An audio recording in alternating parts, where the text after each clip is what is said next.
လုံးပဲမင်္ဂလာပါရှင်မြန်မာပြည်ဖန်ရှင်ကနေညွှန်ထွေးစာနဲ့ပြန်လည်ကြိုဆိုလိုက်ပါတယ်ကျမတို့ရဲ့ channel လေးကနေမြန်မာပြည်ဖန်ရှင်များကိုအပတ်စဉ်ပတ်တိုင်းတင်ဆက်ပေးသွားမှာပဲဖြစ်ပါတယ်ဒီနေ့မှာလည်းစာရေးသူဖွေးဖွေးခေရေးသားခဲ့တဲ့တော်ကောက်ချင်းခံရသောမြို့အုပ်ကြောဆိုတဲ့ဇာတ်လမ်းလေးရဲ့အပိုင်း15ကိုဆက်လက်တင်ဆက်ပေးမှာပဲဖြစ်ပါတယ်ဇာတ်လမ်းလေးမစခင်ယခုလိုဇာတ်လမ်းကောင်းတွေကိုကျမတို့ရဲ့ channel ကနေအပတ်စဉ်ပတ်တိုင်းတင်ဆက်ပေးမှာဖြစ်တဲ့အတွက်ကျမတို့ရဲ့ channel လေးကို subscribe လုပ်ထားပြီးဘေးကခေါင်းလောင်းလေးကိုလည်းနှိပ်ထားဖို့တောင်းဆိုချင်ပါတယ်ရှင်။စောတိုက်ခေဤအိမ်ပြန်လန့်သည်အတွေးစားတို့နှင့်အတူမျက်နှာမှာပြုံးတဲ့အောင်လေးတန်းလာသည်သူရက်နေသောတင်မောရှိလက်ရမ်းများတွင်ကိုအမိတဟဲပြူရင်နေဝင်တော်မီနေဝင်းနီအားကျင်းနဲ့စွာကြည့်နေမိသည်ပဇွန်စီအောင်ဘက်ရှက်ပြေးနေသောလိမ္မော်ရောင်တိတ်တိုက်တွေဟာဒီနေ့မှတိတ်ကိုလှပနေသည်အောင်အိမ်ပြန်ချိန်သည်တိတ်ကိုနှွေးထွေးနေမှန်းပြန်လာကိုစောင့်မျှော်ပေးနေမည်လက်တွဲပေါ်ကလေးသည်လည်းသူ့အားစောင့်ကြိုနေပြီလိမ့်မည်စာပူမအားသည့်ကြောင့်အစောတလင်သာပြန်လာလိုက်ရတာသူပြန်လာမည်မှန်းရောဒီချာတိတ်ကသိပါမလားစောတိုက်ခေထပ်မှန်၍ပြုံးလိုက်မိပြန်ပါသည်အတွေးစားကလေးသည်ထိတ်ကိုချုံမြိန်နေမှန်းသူကိုယ်တိုင်တော့သတိမထားမိပါသလား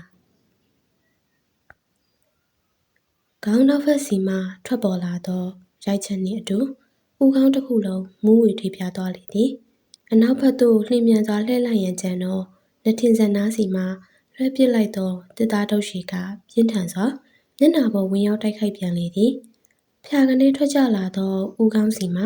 သွေးရဲရဲတို့ကအင်းကြီးဖြူဖြူပေါ်ပေးကျန်သွားတဆက်ဆက်စီကြလျက်အဖြစ်အပျက်ကမြန်ဆန်လွန်းလာသည့်ကြောင့်စောတိုက်ခေဘာကိုမှရည်ရရာမမှတ်မိလိုက်ချေသူရက်နေသည့်နေရာကအကာအကွယ်ဆိုလို့လမ်းရမ်းများသာရှိသောထိုနေရာသည်စောတိုက်ခေအတွက်မလုံခြုံခဲ့ပြီရေထဲဇောက်ထိုးပြစ်ချခံလိုက်ရသောစောတိုက်ခေရဲ့အဖြစ်အပျက်မှန်သမျှကိုမည်သူမှမသိလိုက်ပါချေသို့တော့မြင်လိုက်ရသည့်လက်တစုံထက်ဝဲညာဘက်လက်ရှိလက်ကလေးတွင်ဗရန်များအားစိန်ကွတ်ထားသောလက်စွပ်တစ်ခွင်ရှိသည်ကိုမြင်တွေ့လိုက်ရသည်အနီးလက်ပိုင်ရှင်သည်ဒီခွေးကောင်ဗမြိုင်ဦးကောင်းအားရိုက်ခတ်မိရင်ကြောင့်လူတစ်ကူလုံးသည်အတားအဆီးမဲ့သောမြစ်ရည်ပြင်းကြီးအောင်နှင်းမျောကိန်းဝတ်သွားရှာရတော့သည်မြက်ကြီးဒေါသရီဟာခိတ္တဖယ်ပြည့်ရင်ထိုအမည်နာမသေးသေးလေးအားနှုတ်မှရည်ရွတ်နေမိတော့လဲသက်ဆိုင်သူသည်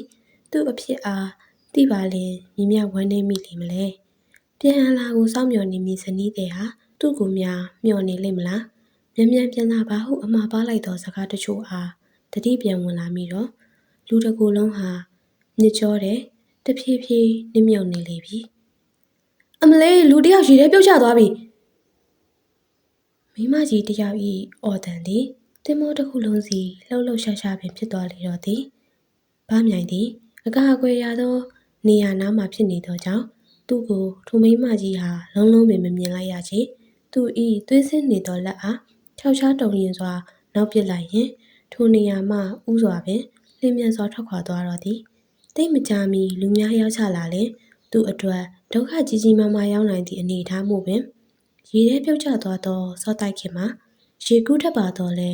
ဦးကောင်းထက်မှနာကျင်မှုသည်လူတစ်ကိုယ်လုံးအားရုတ်တရုတ်လိုလှုပ်မရအောင်ချုပ်ကင်ထားစေရေမွှမ်းမှုသည်နှာခေါင်းနှင့်လေချောင်းတစ်လျှောက်ဆိုးရွားရေများပြီးသိပ်ချင်းခံရပြီးအမြင်အာရုံတွေကိုပါဝေဝါးလာစေရသည့်ပြင်းထန်ပေ၏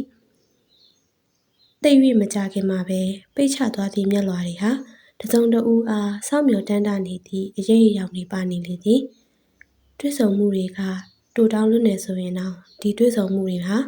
မောင်အတွက်တော့တိတ်ကိုအတိတ်ပဲရှိလွတ်မှရဲ့ချတိတ်အမေမုံလာဦးနီအားလှီးချွတ်နေသောမျက်ကြည်ရဲ့လက်ချောင်းထိတ်ကလေးများဟာဓာသောထထဤအောက်မှ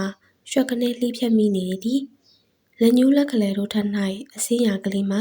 တိုးချိတ်စွာအပြိုင်ဆိုင်ထွက်လာသောသွေးစာများအားကြီးလျက်ထိခိုက်မိထားတာများသည်ဘေးနာမောင်သာရှိနေရင်ကိုဂယုမဆိုင်ပဲအဆုခံနေရအောင်မှသိကြပါသည်ဟဲအကြည့်သမီးလေးမမလေးလက်မဲ့သွေးတွေထွက်နေပြီလေဒေါ်မိုးဆွေနှင့်မိတူးတို့၏အော်တန်ကြောင့်မျက်ကြီးအသေးစိတ်ပြန်ကပ်လာမိသည်သွေးထွက်နေသောလက်ကိုငုံကြီးကလည်းစိတ်ထဲနေလို့ထိုင်လို့မကောင်းတော့ပေမောင်ကိုသာတတိတရားရရှိနေပါတော့သည် ကြီးဆွေပြောလေကြီးဆွေဘာလုပ်ပေးရမလဲကြီးဆွေအတန်ကပြပြတယ်လေမျက်ကြည်စိတ်ထဲလေးလိုက်တာကြီးဆွေရဲ့ဘာမှမသိပေမဲ့မျက်ကြည်ရှင်နဲ့နေထိုင်မကောင်းလိုက်တာများနော်အိုး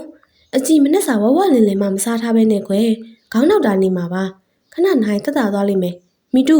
စေးသွားယူလဲကြီးအိမ်ပုံနှကွယ်နောက်နားမယ်ဆရာဦးလာသိန်းပလင်းထောင်ထားတယ်ဟုတ်မီတူကထမင်းဆွနောင်ဆွဲလို့ဖုန်တလူလူမြေပြင်မော်ဖက်နှက်ပင်မပါပဲအပြေးကလေးနဲ့နောက်ဖေးဘက်မှာအိမ်မော်တက်လို့တွားယူပေးရှာပါသည်ဒါကိုမီတူဖက်နှက်မစီးပဲအိမ်မော်တက်သွားသည့်ကြောင့်အပြိုကြီးတော်မိုးဆွေလှမ်း၍အော်ငေါလိုက်ပါသေးသည်မီတူရဲ့ဘာကြောင့်များဖက်နှက်နဲ့ချီတော့မကတ်တယ်လဲမစီးရကောင်းလားနောက်ဆို6ကိုဖြတ်ပြအောင်မယ်ဒင်းနဲ့လေလူကအိုစားကြပါတယ်ကြီးကအပြုံးဟုမမြင်ထိုက်သောပြုံးတစ်ခုအားပြုံးတော်မူပါသည်အကြီးစိန်ကြော်လေးရှိလားဗျရောက်လာသူသည်တခြားသူတော့မဟုတ်ဘိုးနှင့်စေလုံးတို့ပင်ဖြစ်လေသည်ခြံနှင့်တပြက်စီးလဲနေသောမိတူးဆိုသည်မှာလေခြံနှင့်ဘေးယောက်ျားမှမဝင်လာရဲသည့်အထိအကြီးတို့ကမြုံစီးစီးမြုံတုံတုံလုပ်လျက်ဟန်ရေးပြလွန်သည်ဒါကိုကြီးဆွေကလည်းနည်းမှမကြိုက်မိန်းကလေးအိမ်တွေနဲ့မလိုက်ကိုမြောက်စားလွန်ပါသည်ကြီးဆွေကမိတူးကိုအန်စိတ်ပြလိုက်မှသူလေးကလည်းအချိန်သက်သွားသည်အော်လူလေးတို့ပါလားလာကြကြီးဆွေကမျက်နှုတ်နေရာမှာထလာရင်ခေါင်းမော်ကတပတ်ပေါင်းထုတ်ကိုဖြေချကပကုံးတစ်ဖက်ပေါ်လွှားချုံလိုက်သည်ဘာရေးကြီးများဆိုမလို့တော့အိမ်မော်မဲအကြီးဧည့်သည်နဲ့စကားပြောနေလို့ခဏတော့စောင့်ကွယ်ဧည့်သည်ဟုတ်လားဘယ်ကဧည့်သည်တော့အကြီးရအိုးမြို့မင်းရဲ့ဆွေမျိုးသားချင်းညီကိုလို့တော့အကြီးကပြောဘူးတယ်လေဟမ်ညီကိုအာဟုတ်လားဘိုးကမျက်လုံးကိုခက်ချင်းချင်းမေးစင်းလို့ဘေးကစီလုံးတီတော့ခေါင်းတငိမ့်ငိမ့်နှင့်သာနားဆုံလျက်ရှိသည်ညာသိမ့်မကြခင်ဘိုးတို့စကားဝိုင်းကလေးရက်စဲသွားကြသည်ရက်စဲဆိုသူတို့အကြည့်တွေကအိမ်မော်ကဆင်းလာနေကြသည့်လူသားနှစ်ဦးစီသာဘေးကဂတိဘာသာနဲ့ရောင်ပေါင်းမိကိုရှက်ပွားပွားနှင့်ဝတ်ဆင်ထားသည့်ခချောချောမျိုးသားငယ်သည်သူဤမတူမရှိသောသပင်တွေကိုစီဖြန့်သိမ်းကအနောက်ဘက်စီအပြောင်လှန်တင်ထားလို့လက်ထဲရှိအဝိုင်းအုပ်ထုပ်တစ်လုံးမှလည်းကြည်တာနှင့်ပင်တမိုးကြီးမများပေးဝယ်ထားရမှန်းအတော်ကလေးသိတာလာသည်ဘိုးကတော့ထိုမျိုးအုပ်မင်းဤညီဖြစ်သူဟူသောလူသားအားအတော်ကလေးလိုက်လံအကဲဖြတ်လို့သူတို့မျိုးအုပ်မင်းမျက်နာသည်မေးစိခက်ချွင်ချွင်မျက်နာရှိခြင်းသည်မျက်လုံးနှင့်နှာခမ်းတွေဟာလည်းကျင်းမြောင်ပြီးဆွဲဆောင်မှုအပြည့်ရှိသေးသည်ဒီမျက်စိရှိရလူဟာတော့မျက်နာသည်အနှဲငယ်ဝိုင်းသည်မျက်လုံးဝိုင်းဝိုင်းနေနှင့်နှာခမ်းရဲရဲတွေကိုပိုင်ဆိုင်ထားသည်အသေးချာကြည့်လျင်ဘေးအစိတ်ပိုင်းကမှမြို့ဦးမင်းနဲ့နည်းနည်းမှမတူပါချေအရက်ရှိတာနှင့်ပူတာကလည်းအတော်ကလေးกว่าသည်ဟေးမင်းဘာကြည့်နေရလဲအထက်စီးနှင်းဆန်ဆန်မေးလိုက်တော့မိကွန်းမှာဘိုးအတွက်အလိုမကြားမှုပေါင်းများစွာဖမ်းမြိုင်ကအကြည့်ကိုဘိုးစီမှလွှဲလိုက်ရင်တခုခုကိုရေရွတ်လိုက်သည်အသုံးမကျရဲ့တော်သားငနေကောင်ဘိုးရဲ့မျက်လုံးကြီးတစ်ချက်မှာစေလုံတယောက်အလိုက်တသည်နှင့်ဘိုး၏လက်ကဝတ်ကိုစုပ်ကင်ထားလိုက်မိသည်ဘိုးဟူသည်ကောင်စိုးလေးဟာစိတ်နောက်ကိုပါထိကနေရှိလူရိုက်မည်ဆိုတာကြီးပဲသိသည်မျက်ကြီးခမည်းကတိတီးပါစေနော်ဟွန်းကျောက်ကစောင့်ကြည့်နေမှာမျက်ကြီးကြီးတွေကလည်းအပြေပြန်ပြီးနေစရာမလိုတော့ရဲရင်ပြတ်သားသည့်ခက်ထက်ထက်အကြည့်တွေကောင်းပါပြီဗျာကဲဒါဖြင့်ကျုပ်ပြန်လှည့်ပြီရန်ကုန်ရောက်မှတဖန်ဆက်သွယ်လိုက်မယ်ကျုပ်မင်းစီကနေဆက်သွယ်လာမှကိုမျှော်နေမှာမျက်ကြီးသည်လက်ကိုပိုက်ပစ်လိုက်ရင်ခေါင်းတစ်ချက်ကိုညှင်းပြလိုက်သည်ခေါင်းကိုမောလို့ရင်ကိုကော့ကထွက်သွားသောဗမြိုင်မှာတနေရာမှထွက်လာသောသူ့အပေါင်းပါတချို့နှင့်ထွက်သွားခဲ့လေပြီသူထွက်သွားမှအားလုံးရဲ့အကြည့်တွေကမျက်ကြည်စီတိုင်းကနေကြလာသည်အာဘာလဲလာကြည့်နေကြရလဲမျက်ကြည်ကခရွံ့ရွံ့ကလေးပြန်ပြီးတော့ကြီးဆွေကမျက်လုံးပေါက်တွေကိုကျင်းလို့ကြည့်ပါသည်မျက်ကြည်ကကြီးဆွေဖြစ်နေတဲ့မျက်နှာကလေးကိုကြည့်ကခဟဟပင်ရင်ပြီးတော့သည်သူ့ကိုကြီးဆွေကအခုထိမိမပြိုကလေးများထင်မှတ်နေပါသလားမသိမျက်ကြည်ဟာယောက်ျားပါယောက်ျားစွန်းတော်ပြုတ်ကိုရင်လေးဤစောသံပြီးကြားရသောကြီးစီထူသံနှင့်အပြိုင်နေဝင်းနီအောက်မှဆွန့်ခံထွက်လာသောတန်းကတော့အပား20ကျော်ကျော်ဟာတစ်ခေါက်ရီဆိုသင်္ကန်းတွေကိုကျူညိုပွဲရာလွှမ်းခြုံထားကြပြီးရွာလန်းတလျှောက်နေအောင်ကြီးဖွေးဖွေးနှင့်အပြိုင် ထင်ရှားတောက်ပစွာဆွန့်ခံတော်မူလေပြီလှဲလန်းတစ်လျှောက်ဖုံတလောလောနှင့်လှဲကိုယ်တဲ့အားဆွဲထမ်းလာပါတော့စီဖြိုးချစ်လက်သည့်နွားကြီးနှကောင်သည်လည်းလှဲစရာဤစီလိုရာအတိုင်းလမ်းပေးခဲ့နာချကတန်ဃာတော်များအားလမ်းဆောင်ပေးလေသည်ဆွန့်ကပ်ရန်ရွာလန်းတစ်လျှောက်အသေးရဆောင်နေပါသောရွာသားများမှာအင်ချီတိုင်းလိုနေ့စဉ်ဝတ္တရားမပြတ်ပါလေအကြီးအိုကွယ်ကြီးဆွေလှုပ်ပေးမှာပေါ့ခုတော့နောက်ကြပါပြီလားမျက်ချီတယောက်လဲရထဲမှာလက်လက်ဆက်ဆက်ထွက်သောပစွန်တုပ်ကောင်ကြီးများကိုလိမ်မော်ရောင်တန်းတည်သည့်ကွေးနေအောင်ကြော်ပေးပြီးပကံလုံးနဲ့ပြောင်းထည့်အပြီးမှကြီးဆွေတယောက်အိမ်နောက်ပြီးတဲ့ပြပြတလဲဝင်လာကစွန်းတော်လောင်းရန်ပကံတွေကိုအရှိအထိအပြေးတယ်ပေးသည်မျက်ကြီးကတော့ဖျားစင်အနီးရှိကျိန်စင်ကလေးပေါ်မှာခောက်တင်ထားသောခြုံပွားတယ်လေးကိုပေါ်လွှားချုံလို့ခြံဝါရှိမှခြေပလာနှင့်ခြေစုံရရင်မကြခင်အနားရောက်လာတော့မီတန်ဃာတော်တွေကိုစီးကြိုလို့လက်အုပ်ကိုချီမိုးထားပါသည်ဥစွာသောတက်ရွယ်ကြီးတန်ဃာတွေကစွန့်တပိတ်အားအဖုံးဖွင့်ပေးလာလေမျက်ချီချီထားသောလက်အုပ်ကလေးကိုဖြီချကဘေးမှစွန့်တော်ကတ်ကိုကင်ထားသည့်ကြီးဆွေလက်ထဲမှထမင်းပကံကိုဥချလောင်းပေးသည်ထိုအခါဖုံးတော်ကြီးစီမှစူပေးတန်ထွက်လာပြီးလင်ရွာလန်းရှိသို့သာထွက်ခွာသွားလေသည်ကြံဟင်းခွက်တီတော့နောက်မှခြိုက်ကင်ဖုန်ကြီးကျောင်းသားလေးတွေစီဟင်းတွေထည့်ပေးရသည်မောင်ရင်အဲ့ဒါကျုပ်တို့ပြောနေတဲ့မြို့အုပ်ကြောဆိုတာပေါ့ဘယ်နဲ့လဲတေလှတယ်မလားစွန့်ကြိုက်တဲ့ဒီဖုန်ကြီးကျောင်းသားလေးကဘေးကလူငယ်လေးစီမျက်စာပစ်ပြီးမြေတွင်တောက်တီးနေလေရဲ့မျက်ကြည်ကြားမိပါတော့လဲပြုံးဆဆနဲ့သာဆက်လက်၍နားထောင်နေလိုက်ပါသည်14-15နှစ်သားလူပြိုပေါက်ကလေးတွေက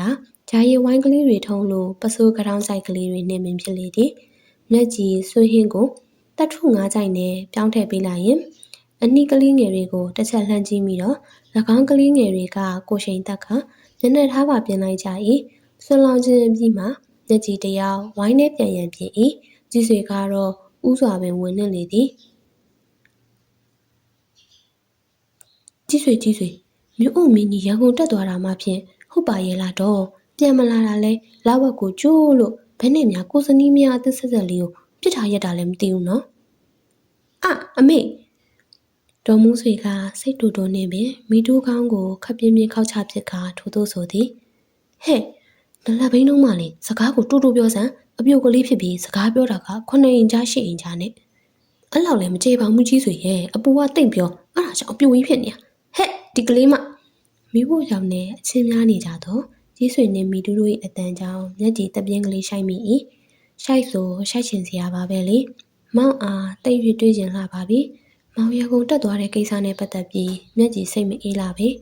ခုဆိုလာဝက်နီးပါးအထိမောင်တဲ့စကားကဘာတစ်ခုမှမကြားရတာအသေးချပါပြို့မြို့အုပ်မင်းရှိလားဗျပြို့ချောင်းဝမအုပ်ခုံနေသောဘိုးကြီးအတန်မှကျေလောင်လာပါသည်ဘေးကစေလုံး၏နားနှစ်ဖက်မှလည်းမကြခင်အတွင်ကွဲထွက်တော့မရအောင်သူ့နားတွေကိုလက်ညှိုးထုတ်တဲ့အခါမနှဲပိတ်ထားရသည်ဟိတ်ကောင်ဘိုးလိမ့်စာရောမှန်ရင်လားမင်းနဲ့အကျိုးတွေနဲကုန်တော့မယ်မှန်စိန်လုံးကဘိုးလက်ထဲကစာရွက်ကိုဆွဲကြည့်သည်ချက်အမှတ်ခါဝင်းမြင်းဆောင်155ညာဟေဝင်လန်းစုံမဟာဝင်းအိမ်တော်ကြီးဟုရေးမှတ်ထားသောလက်ရေးလေးတွေကမညီမညာအများမြင်နေရဲကျင်စရာကောင်းနေပြီလိမ့်မည်စာမတက်သည့်ဘိုးဟာအသက်အရွယ်ကြီးပြင်းကမှကာကြီးခခွေရေးတက်ဖတ်တတ်အောင်စေလုံးစီမှတဆင့်ပြန်လဲသိယူထားရသည်ရေးတက်ဖတ်တတ်ပြန်တော့လဲလက်ရေးကလေးတွေကမညီမညာတောင်တလုံးမြောက်တလုံးလေးပေါ်ပြန်မတက်သွားစေရန်ကျိုးနေပင်ချီထားရသည်ဟေးကောင်လေးတွေဘာရက်လုံးနေရလဲမြို့အုပ်ကြောကနေသိတ်ကောင်းတာမဟုတ်ဘူးအောင်နေနဲ့မင်းတို့ကဘသူတွေလဲဟဲ့ကောင်ဘိုးငါပြောတာလိပ်စာကမှားနေတယ်လို့ငါတို့မြို့အုပ်မင်းအိမ်ကဒီအိမ်မဟုတ်ဘူးထင်မှာဟာရန်ကုန်မှာမြို့အုပ်မင်းဘယ်နည်းအောင်များခန့်ထားတယ်လဲကွာဒီမဲ့ညာဟေဝင်လန်းရဲ့အစုံချန်အမှတ်ခါဝင်းမြင်းဆောင်155မဟာဝင်းအိမ်တော်ကြီးကဘေးနားထိဆက်သွားရမှာလဲဒီကနောင်ကြီးလမ်းညွှန်ပေးပါဦးထို့ကချန်ဆောင်လူလက်ပိုင်းယောက်ျားကြီးကမျက်နှာကြီးရှုံမဲ့လို့သူတို့နှစ်ယောက်အားကြည့်လာသည်ဘေးတောချုံအောင်ကြားကတက်လာတဲ့ဟာကြီးလည်းမသိဘူးဒါကမင်းတို့ပြောနေတဲ့မြိုင်ဟေဝင်လန်းဆောင်ချန်အမှတ်ခါဝင်းမြင်းဆောင်155မဟာဝင်းချန်တော်ကြီးပဲ။ကိုင်းဘာပြုတ်မလို့လဲ။ဘာရဲ့ဒါဆိုဒါကမြို့အုံမင်းဦးစောတိုက်ခေရဲ့အိမ်ပေါ့နော်။ဟုတ်စချန်ဆောင်ကမျက်နှာကိုမော့လက်ကိုပိုက်လို့ဂုံယူစွာပြောလာသည်။ဒ ဒါနဲ့ခမည်းစောနောက်ကပြောလိုက်တာဘာစကားများပါလဲမြို့အုပ်ကြော်နေမကောင်းဘူးဆိုတာကအော်မြို့အုပ်ကြော်ဆိုတာမြို့အုပ်မင်းကြီးရဲ့ဇနီးမယားလေအရေးပိုင်မင်းရဲ့သမီးထွေးလေးကြည်တာရပေါ့လက်တလောလေးတင်မှပိတ်သိပ်သွင်းထားတာလွန်ခဲ့တဲ့3ရက်ကမှခုတော့မြို့အုပ်ကလေးနေသိပ်မကောင်းချင်လို့မြို့အုပ်မင်းကအဖော်ပြုတ်ပေးနေလေရဲ့ကဲဘာတိကျင်သေးဘာမဟုတ်တန်းတရားတွေစကားကိုရှောက်ပြောမနေနဲ့ဟဲ့လူရဘယ်နဲ့ကြောင့်မြို့အုပ်မင်းကမိန်းမ2ယောက်ယူရမှာလဲဘယ်မှာလဲမြို့အုပ်မင်းသူ့ကိုတွေ့ကျင်တယ်ဟာရှုပ်ရှုပ်ရှက်ရှက်တခင်မကြီးကအိမ်ထဲလူစိမ်းလက်မခံခိုင်းဘူးအထက်ကအရေးကြီးတဲ့ဧည့်သည်ပဲလက်ခံတာမင်းတို့ဘုံကိုကြည့်ရတာတေလီချက်ဘူးလမ်းပေါ်ကကလေးကချီကြီးကြနေရပဲတော်ကြငါလာမရှုံနဲ့ငါမအားဘူးပြောပြီးထွက်သွားတော့ခြံဆောင်ကသူ့အိမ်ရတဲ့လေးတဲ့ပြန်ဝင်၍သွားလေပြီငုံတုံတောင်ကြီးကြံရိခဲ့တော့ဘုန်းနဲ့စိလုံးမှာခြံတကားတန်တိုင်းတွေတဲ့အချုပ်သားပမာခေါင်းလေးတွေကိုစီဝင်လို့ဟာဒီလူတော့ဘာကြည်သားရလဲကြည်သားရတာကြီးမသားရတွေမသိဘူးမျက်ကြီးกว่าမျက်ကြီးကြည်ချင်းတူပေမဲ့ငါတို့မျိုးအုပ်ကတော့မျက်ကြီးကပိုလာတယ်ထွီအလကားလူမျိုးအုပ်မင်းဦးစောတိုက်ခစ်ကိုတွားခေါ်လာခဲ့ဟေးဒီမဲ့ဘာဖြစ်နေကြတယ်လဲအိမ်ဦးသခင်မဟုထင်ရသူဖွားကြီးကရွှေငွေချက်သားအပြည့်အား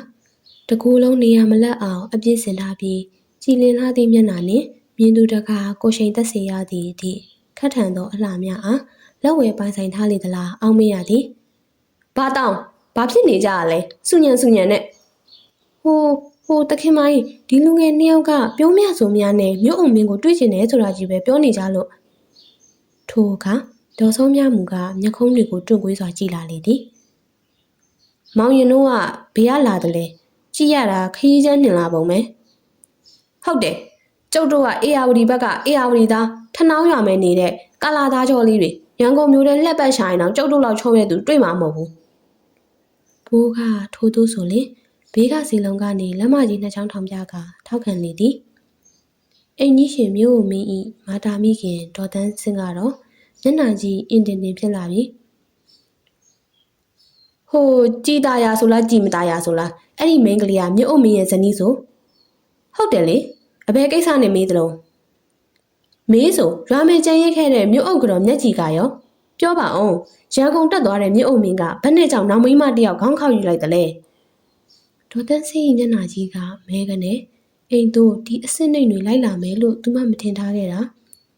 မထင်တော့လေဒေါ်တန်းစင်တယောက်အော်နှလုံးလာသည်ဟဲ့ကောင်လေးတွေနင်တို့ဘာသာပါနေငါသားကကြည်သားရနဲ့တူတူပျော်ရွှင်နေပြီဘဝတစ်ခုကိုထူထောင်နေပြီအဲ့မျက်ကြီးဆိုတဲ့အစင်းနှိမ်မကိုလည်းပြောလိုက်ထောင်ကျနေတဲ့မအေးရဲ့သမီးဖြစ်သူကိုယွန်းလို့မအေးထောင်ကြတာရောသိရလားဟွန်းတကယ်ပါလူတွေများလူနေပုံပြစိတ်နေခြုံကြားဆိုတာအဲ့ဒါနေမယ်တွားကြငါအိမ်ရှိကနေဟာဒီလိုတော့လုပ်လို့ရမလားသူများသားသမီးကိုလှုပ်ချင်တိုင်းလှုပ်ပြီးအစင်းနှိမ်လို့ပြောအောင်ခမ ्या ရောဘလောက်ထိအစင်းတက်နေလို့လဲလူနေပုံပြစိတ်နေခြုံကြားဆိုတာခမ ्या ကမှအစ်စ်ဘိုးကခြေပြားကလေးထောက်ကလက်ညှိုးကလေးကိုထိုးလို့နှကန်းတထော်နဲ့ပြန်ရွရန်တွေ့လေသည်စီလုံးကလည်းခါကြီးထောက်လို့ဒေါ်သန်းစင်စီဘေးကနေမျက်စောင်းကြီးချိန်ရွယ်ထားသည်မင်းတော်လောက်ပြီအကွဲစွာထပ်ပေါ်လာတဲ့အတန်ပိုင်ရှင်ကြောင့်ဘူးနဲ့စီလုံးပျော်ရွှင်သွားကြရသည်ဟာမြို့မင်းဟာတော်သေးတာဗောတွေးမှတွေးပါမလားလို့ကျုံတို့ကစိတ်ပူနေရဗျာစီလုံးကရင်ဘက်ကလေးကိုလက်နဲ့ဖိလို့အခုမှအသက်ဝဝရှူနိုင်ပုံဘသူတွေလဲကျုပ်ခမည်းတော်ကိုမသိဘူးရခုံးကလေးကျုံလို့ဆိုလာတော့စောတိုက်ခေအကြည့်တွေမှာတကယ်ကိုနားမလည်နိုင်ပုံရသည်ဘိုးနဲ့စီလုံးကလည်းအံ့ဩသွားတဲ့အောင်ကိုစီပါဇက်အဟောင်းသာဗျာဘလို့ဒီမဲ့လူငယ်တို့ကျုံမိခင်ကိုစော်ကားနေတာကျုပ်ထက်မကြားကျင်တော့ဘူးပြီးတော့ကျုပ်စနီးငယ်ရလဲနေသိမ့်မကောင်းဘူးပြန်ကြပါဟာမြို့အုံမင်းဘလို့တော့မသိကြိုးချွင်ပြုတ်ရဲရလဲရွာမယ်မြို့အုံမင်းရဲ့ဇနီးကမြို့အုံမင်းကိုစောင့်နေတယ်လေဟာဘာလို့လာပြောနေရလဲကျုပ်ကမယားမမတ်သားမမတ်ပေါင်းတာကျုပ်မှာကြည်သားရတယောက်ပဲရှိတယ်။ကိုင်ပြန်ကြတော့ဘလို့ဟာရီမန်းကိုမသိဘူး။ဘိုးနဲ့စီလုံးမှာလက်သီးကိုချစ်ပါအောင်ဆုံးလို့သိကြလား။ကြော်လေးကမြို့အုပ်အပိုင်မဟုတ်ဘူးဆိုတာ။မြို့အုပ်မင်းကမျက်ခုံးတွေကိုထိလူနေပါစုကြုံထားလို့အကြည့်စိမ့်တို့နဲ့ကြည်လေသည်။စီလုံးကထိုအခါခေါင်းကိုညှိလို့ကောင်းပြီအဲ့ဒါဆိုရင်ကြော်လေးကမြို့အုပ်အပိုင်မဟုတ်ဘူး။ပြောပြီးထွက်သွားတော့ဘိုးနဲ့စီလုံးမှာသွေးရိုးသွေးရမ်းဖြစ်သွားကြပုံရသည်။ခြ ခြေလမ်းတွေမှာလည်းညံဆန်လွန်းလာသည်အနောက်ကိုပင်လှည့်၍ပြန်မကြည့်တော့တော်တော်လန့်လန့်ထိထွက်ခွာသွားကြပြီမို့တားငယ်အိမ်ထဲဝင်ကြရအောင်တားငယ်လည်းဆေးရုံကဆင်းလာတာတိတ်မှမကြသေးပဲအမေသူတို့ပြောနေတဲ့သူကဘသူလဲယင်အိုးဒီလိုပါပဲတားသိချင်မနေစမ်းပါနဲ့အိုက်ကလေးမနဲ့ပတ်သက်လို့တားစီမှာဘာအမှတ်တရစရာမှမရှိနေဘူးအိုက်ကလေးမကလူလိန်တားစီကနေငွေတွေကိုလိန်စားသွားတာသူတို့တွေကလည်းတစ်ဖွဲ့တည်းတညံနေတွေပဲဖြစ်ရမယ်ဒါကတင်မောမောက်ပြီးမှတ်ညံပြောင်းနေတဲ့လူမမားဆိုပြီးတပတ်လာလိုက်တာနေမယ်အိုးဒီထက်တော့ပိုပြီးမသိချင်စမ်းပါနဲ့ငါတားရဲ့